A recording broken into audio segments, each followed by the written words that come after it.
What are we doing here? And where are we gonna go? It's like we just woke up one morning and then it's welcome to the show. Don't ask any questions, just go with the flow. Make as much money as you can and try your best not to get broke. Copy everything you see on the TV, from the hairstyles to the clothes, and don't think too often, just do exactly as you're told.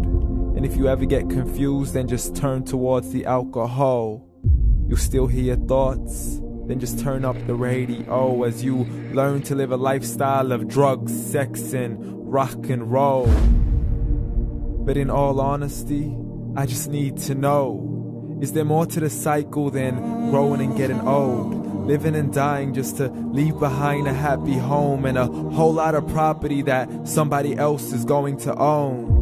I just really need to know before the casket's closed, 'cause I'm not willing to gamble with my soul, nor am I ready to take any chances. These are just simple life questions and I'm just searching for some answers. Like, what are we doing here? And what is our purpose? How did we get here, and who made us so perfect? And what happens once we go, or is this world all really worth it? Questions we don't answer because apparently we don't really have to. There's no purpose to this life and our existence is merely natural. Then in that case, please let me ask you, did you create yourself, or was it somebody else who had fashioned you? 'Cause you're a being that's impeccable, faultless and unparalleled. You're a product of supreme intelligence and I'm merely being rational. For there isn't a camera on this earth that can come close to the human eye, nor a computer that can compete alongside the human mind. And if the whole world was to come together, we wouldn't be able to create a single fly. So many signs, yet we still deny. As science tries to justify that all this could come from none, when it's a simple sum. 0 plus 0 plus 0 cannot possibly ever give you 1. So from where did all this order come? For everything has its origins, a maker, a creator of its own. I mean, the only reason you're watching this video is because somebody had to press upload. So we can believe in the Big Bang, but I'd rather believe in He who caused it to explode. Allah, the creator of everything along with every single soul.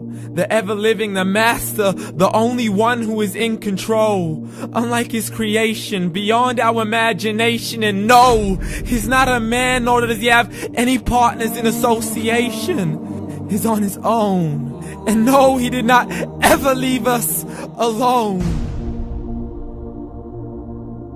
Just like every manufacturer, he left us with an instruction manual. The Quran and Islam, and I'm sorry to jump to conclusions, but it's the only one possible. The only definition of God is the one and only supreme being. It's logical, a book with 0 contradictions, with miracles that are both scientific and historical, all revealed over 1400 years ago.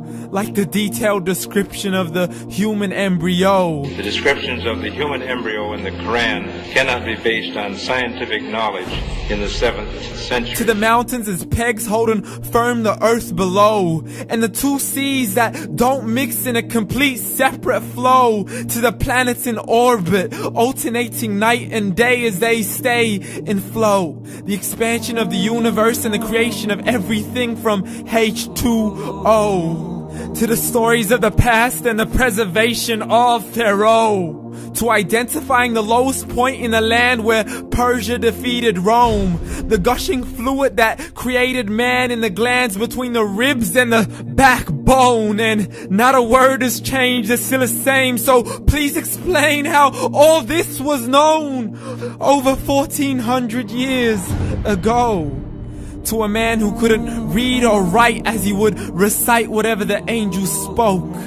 And if you still don't believe, please try to come up with something that's even close. But you can't, so we took God as a mockery and his messengers as a joke. Muhammad could not read or write. How's somebody who can't read or write gonna start a religion? Dismissed his scriptures as legends and tales of the ancient folk, as we live life according to our whims, desires, and hopes. saying this life is the only home we will ever know. We will live then die, then simply turn to bones. YOLO! Correction, after the grass dies, the rain arrives and it regrows, and Allah promises to do the same thing to your very soul and bring you back from your very fingertips to your toes, as the all-seeing supreme being watches us so close, and we are surely being tested in our wealth, our health, and our self, and everything that we've been blessed with. So believe, for we will surely be resurrected and be brought back to our Lord and account for every single deed, as He hands us our books and orders us to read. From the bad to the good and everything in between. You yourself are sufficient for your own accountability, so don't be mad at me. You are the one who thought He wouldn't come back to me. I gave you a whole life long to search after me, but you were busy in all that which was temporary. So read, and glad tidings to all those who believed. And if you disbelieve, read. And don't let that day be the first day you find out what your life really means. Read.